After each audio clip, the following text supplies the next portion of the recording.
Bonjour, c'est encore pour nous un immense plaisir de pouvoir vous retrouver afin de partager avec vous la parole du Seigneur. Merci pour vos prières, pour vos encouragements. Avant de commencer cette étude, j'aimerais tout simplement vous dire de ne pas abandonner et de toujours persévérer. Vous savez que la Bible nous dit que nous sommes appelés à surmonter les épreuves et que Dieu ne permettra pas que nous soyons tentés au-delà de nos forces. Et qu'avec la tentation, il nous donne également le moyen de pouvoir nous en sortir et de triompher. Alors, soyez encouragés, soyez fortifiés dans votre homme intérieur. Je crois que Dieu est avec nous et il nous donnera la victoire. Le sujet que nous abordons actuellement tout au long de ces différents mois est si important que je vous demande vraiment de pouvoir télécharger nos messages sur YouTube, sur Facebook, afin de pouvoir les réécouter. Je crois qu'en les réécoutant, votre vision va s'élargir concernant le pouvoir et le leadership. Je crois que la période que l'Église traverse est une période qui la permettra de pouvoir revoir son leadership et de pouvoir s'améliorer dans sa manière de pouvoir conduire les choses pour Dieu.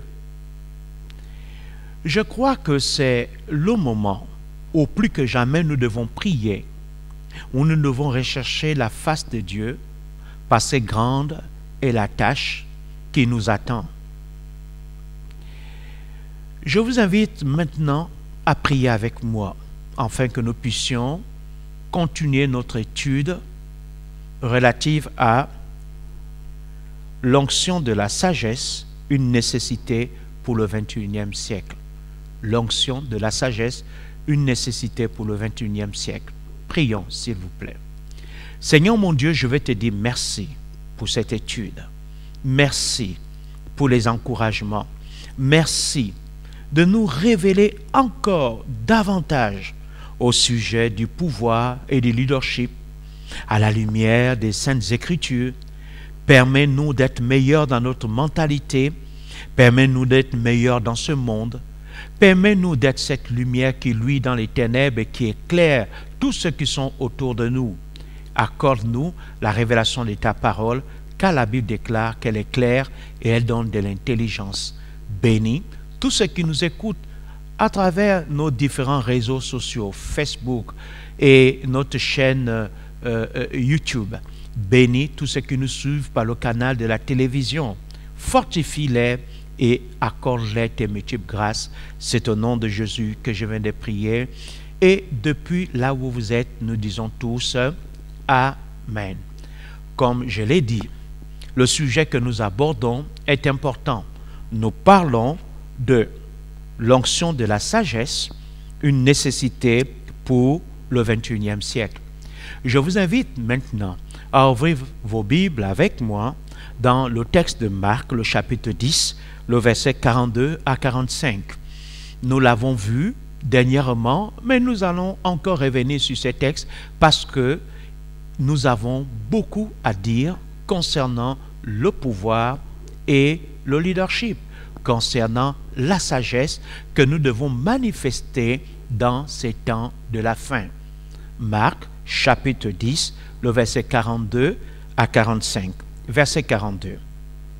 Jésus les appela et leur dit: vous savez que ceux que l'on regarde comme les chefs des nations les tyrannisent ou encore les assujettissent, les oppriment ou les exploitent, et que les grands les dominent.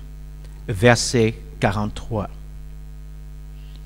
Il n'en est pas de même au milieu de vous, mais quiconque veut être grand parmi vous, qu'il soit votre serviteur.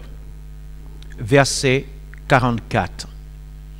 Et quiconque veut être le premier parmi vous, qu'il soit l'esclave de tous. J'aimerais reprendre le verset 44. Et quiconque veut être le premier parmi vous, qu'il soit l'esclave de tous. Verset 45. Car le Fils de l'homme est venu, non pour être servi, mais pour servir et donner sa vie comme la rançon de plusieurs. Car le Fils de l'homme est venu, non pour être servi, mais pour servir et donner sa vie comme la rançon de plusieurs. L'onction de la sagesse, le pouvoir et le leadership. L'onction de la sagesse, le pouvoir et le leadership. Ce point est tellement important que je vais m'appliquer. Je prendrai tout le temps qu'il faut afin de vous aider à comprendre la nécessité d'opérer dans la sagesse et la nécessité d'user du pouvoir que Dieu nous a donné et également la nécessité d'améliorer la qualité de notre leadership. J'aimerais que vous notez ceci. Les vrais leaders sont des serviteurs et non des tyrans.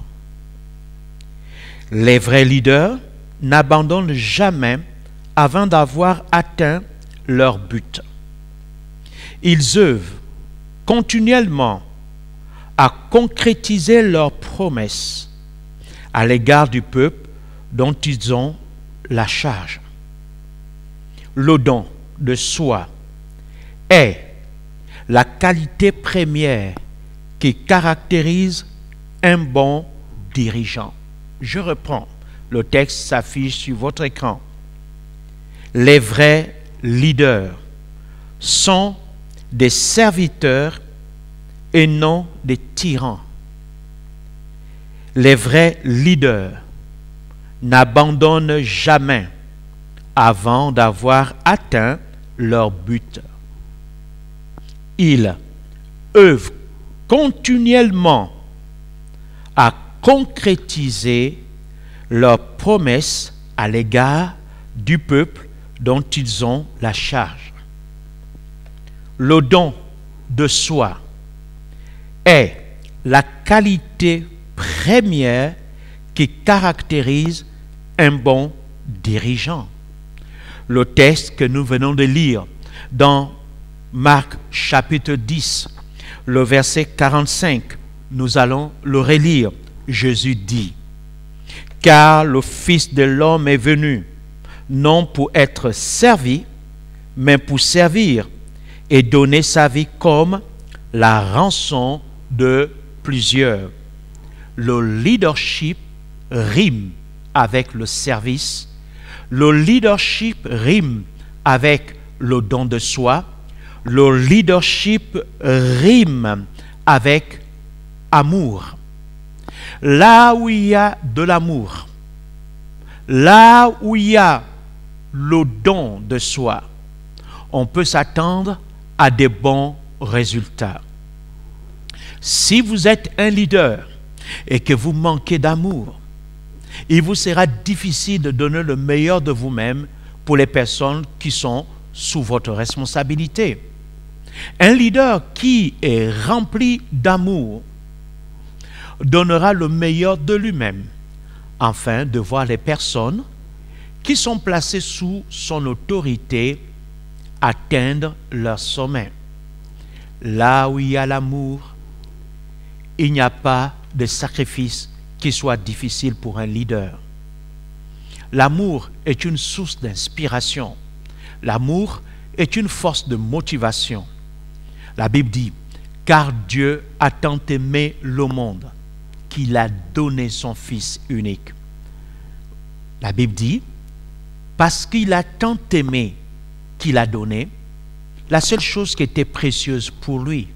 Loin de moi la pensée de pouvoir chosifier la personne du Christ. Mais ici, je vais illustrer une vérité. Là où il y a l'amour, le don de soi est une expression tout simplement d'amour. Le leadership et l'amour du prochain vont ensemble. Le leadership et l'amour ne peuvent être dissociés. Jésus a dit, le leadership n'est pas une question d'être servi, mais c'est une question de service. C'est celui qui est à la tête qui doit servir. Tout leader qui s'attend à être servi avant de servir sera continuellement dans la frustration. Vous ne pouvez pas demander aux gens de faire quelque chose dont vous êtes incapable de faire.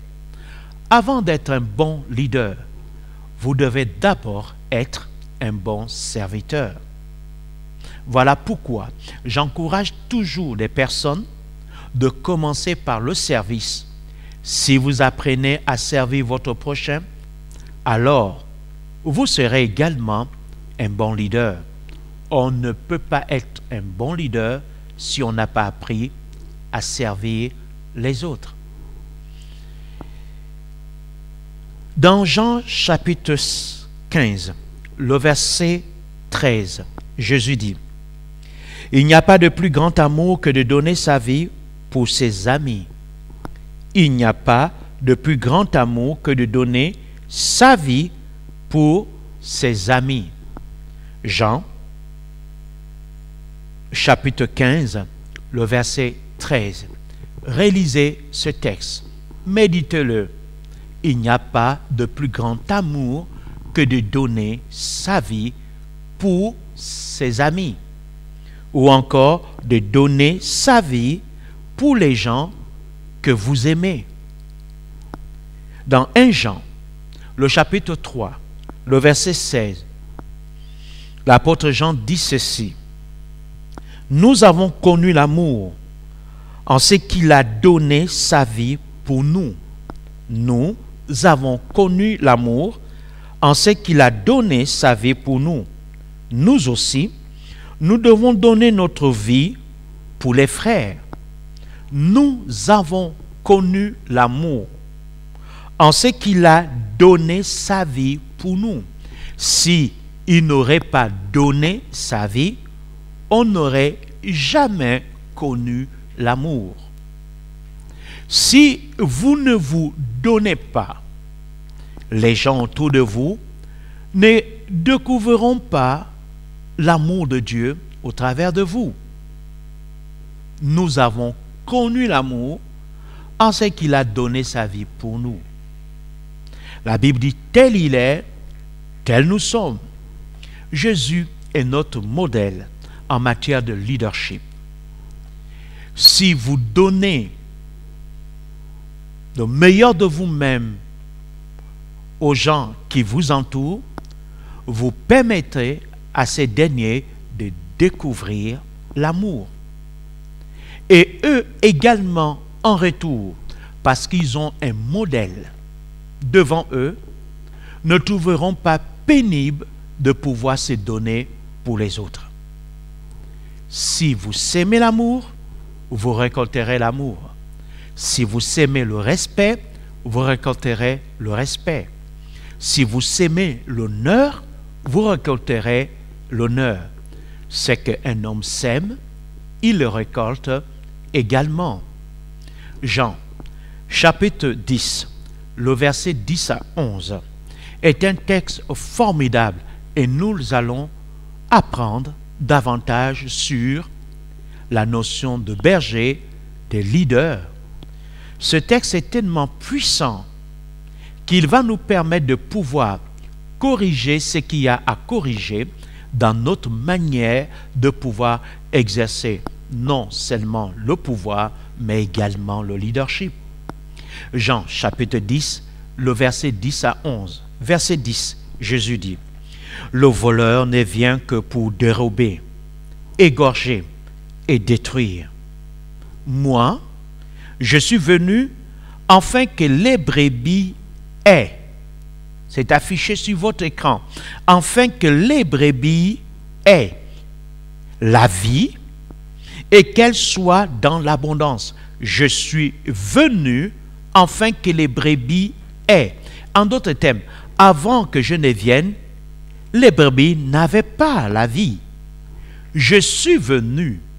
J'ai été établi dans le ministère. J'ai été positionné dans la fonction que j'ai afin que les personnes qui sont sous mon autorité soient ou encore accèdent à une vie meilleure. Il dit, il est venu afin que les brebis aient la vie et qu'elles soient dans l'abondance. Au verset 11, il ajoute, je suis le bon berger. Le bon berger donne. Je suis le bon berger. Le bon berger donne sa vie pour ses brebis.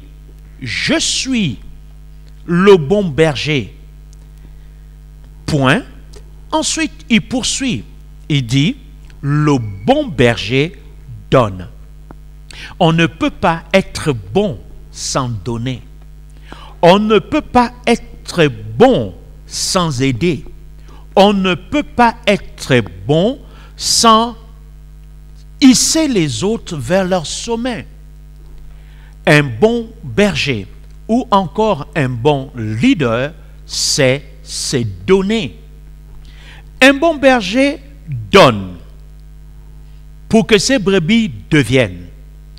Un bon berger se donne afin de permettre à ses brebis de pouvoir dépasser leurs limites. Un bon berger veille sur ses brebis, veille à la qualité de l'enseignement qu'il apporte à ses brebis. Personne ne peut devenir et atteindre ses sommets s'il n'a pas un enseignement approprié. Voilà pourquoi tout bon berger doit toujours méditer, étudier, voir ce qu'il doit apporter de meilleur à ses brebis. Jésus dit, je suis venu. Voilà l'objectif. Le verset sera affiché sur votre écran. Verset 10 de Jean 10, il dit, je suis venu. Je suis venu. Ou encore, je suis entré dans le ministère. Ou encore, j'ai cette fonction dans un objectif bien précis, afin que les brebis aient la vie. Jésus parle de bon berger. Si Jésus fait référence au bon berger, c'est qu'il y en a des mauvais bergers. Nous le verrons. J'aimerais maintenant que nous puissions voir ensemble les synonymes du mot berger, afin que je puisse vous apporter davantage d'éclaircissement au sujet de ce qu'est un bon berger. Les synonymes du mot berger sont les suivants. 1. Berger égale pasteur. 2. Berger égale prêtre. 3. Berger égale évêque. 4. Berger égale conducteur. 5. Berger égale chef. 6. Berger égale père. 7. Berger égale serviteur. 8. Berger égale président. 9. Berger égale ministre. 10. Berger égale gouvernant. 11. Berger égale responsable. 12. Berger égale leadership. Je sais qu'actuellement, vous me regardez et vous vous dites, qu'est-ce qu'il est en train de dire? Ces définitions ou encore ces synonymes de berger restent affichés sur votre écran et j'aimerais que vous puissiez m'écouter maintenant. Je vous ai dit berger veut dire pasteur, prêtre, évêque, conducteur, chef, père, serviteur, président, ministre, gouvernant, responsable ou encore leader. Qu'est-ce que toutes ces personnes ont en commun, le peuple? Ce qu'ils ont en commun, c'est le peuple. Un pasteur est un berger. Un prêtre est un berger. Un évêque est un berger. Un conducteur conduit des hommes. Un chef gère des hommes. Un père est père d'une famille, c'est-à-dire il a sous sa charge des personnes. Un serviteur sert des hommes. Un président préside aux destinées d'une nation composée de plusieurs destins. Un ministre à la charge d'un département ou d'un poste ministériel dont l'objectif principal est de hisser un domaine du pays vers les sommets. Par exemple, le ministre de la Santé s'occupe de tout ce qui concerne la santé des populations. Il gère les hommes. Un gouvernant gère des personnes, également des peuples. Un responsable est responsable parce qu'il y a des hommes dont il a la charge. En d'autres termes, nous parlerons tout simplement de leaders. Les leaders sont des meneurs. Les leaders sont les fils de tête. Ils sont établis afin de pouvoir hisser les hommes vers le haut. L'objectif principal du leadership est de bâtir les hommes et non d'avilir les hommes. Un leader est par essence un homme de compassion. Son objectif est de pouvoir bâtir les hommes. Je sais que je me répète, mais cela est très important. Donc, un président est quelque part un berger. On parle du père de la nation. Un ministre, c'est quelque part un berger, un pasteur, car le mot ministre veut tout simplement dire serviteur. Nous sommes tous des serviteurs. Nous sommes tous appelés à pouvoir gérer des hommes. Nous sommes tous appelés à donner le meilleur de nous-mêmes, afin que toutes les personnes qui sont sous notre responsabilité puissent connaître et expérimenter la vie abondante. Écoutez-moi. Aujourd'hui, ce dont nous avons le plus besoin, c'est des leaders responsables qui comprennent le sens du devoir et le sens du sacrifice. On ne peut pas être un bon leader si on n'est pas capable de se donner. Plusieurs veulent prendre, plusieurs veulent se servir et d'autres croient que le leadership consiste tout simplement à être servi sans servir. D'autres croient que le fait qu'ils sont leaders, ils peuvent s'asseoir sur un fauteuil, ne rien faire et s'attendre à ce que les personnes puissent tout simplement les apporter ce qu'il y a de meilleur. Non. Le véritable sens du leadership, c'est la capacité de se donner aux autres afin que ceux-ci puissent atteindre leur sommet. Jésus a dit qu'il est venu pour servir et non pour être servi. Tout leader doit comprendre cela. Et j'ai l'habitude de dire, n'est pas leader qui veut. Parce que le leadership a des contraintes. Le leadership vous amènera à mourir en vous-même et à comprendre qu'aussi longtemps que vous n'êtes pas mort en vous-même, personne autour de vous ne pourra atteindre ces sommets. D'où la notion de sacrifice. Il y a des choses qu'en tant que leader, vous êtes obligé d'abandonner afin de permettre à ceux qui sont autour de vous de pouvoir se développer. Voilà pourquoi l'apôtre Paul dit « Tout m'est permis, mais tout ne m'est pas utile. Tout m'est permis, mais je ne me laisserai pas asservir par quoi que ce soit. » Quelque part, il dit « Si l'aliment que tu manges peut être une occasion de chute pour ton frère, abstiens-toi de le manger. » Pourquoi?